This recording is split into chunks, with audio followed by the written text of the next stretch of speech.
Pour faire une vidéo qui marche sur TikTok, en vrai de vrai, ça paraît simple, mais c'est pas forcément évident. C'est de trouver un moyen de faire de l'engagement, de pas bâcler le travail.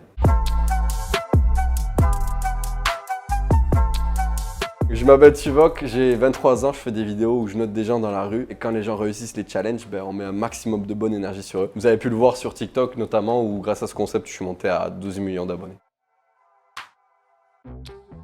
Il y avait un concept qui circulait sur internet où juste des gens ils faisaient des passes à des inconnus et ils notaient des passes. Et moi j'avais une idée, c'est que j'avais une vision de quand j'étais petit, il y avait un clip dans What the Cut où quand ils faisaient un clash, des gens ils font oh! La vidéo je l'ai postée un mois après, ça a explosé. Et par la suite, du coup l'été j'ai eu l'idée de faire d'autres sports et il y a le basket qui m'est venu mais c'était genre évident. Comment je fais pour avoir le contact aussi facile avec les gens? C'est simple.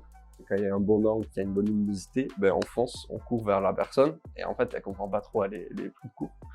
Et ça va tellement vite que en fait je lui envoie la balle, la personne elle comprend juste qu'il faut mettre un panier, qu'il faut essayer de faire tomber la bouteille.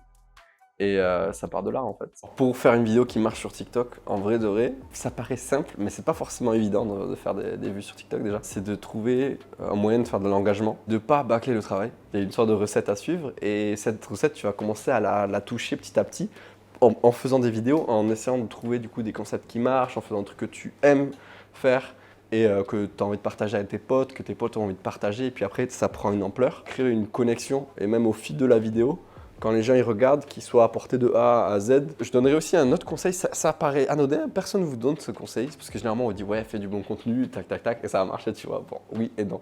C'est de rester toujours dans la même ligne. Ma dernière collaboration que j'ai faite, c'était avec Puma. J'ai des anecdotes sur cette collab, parce que j'en fais pas beaucoup. J'arrive à l'événement, Z-Event. C'était pour lancer la chaussure Puma de Neymar. C'était pour Puma Monde. Il est resté 1 heure, j'ai passé un peu de temps avec lui. Il m'avait donné les crampons, du coup, toujours dans ce truc de takeover pour la marque. Dans le sous-sol, ils ont mis de la pelouse synthétique, parce qu'il y avait des activités, il y avait des challenges et tout ça.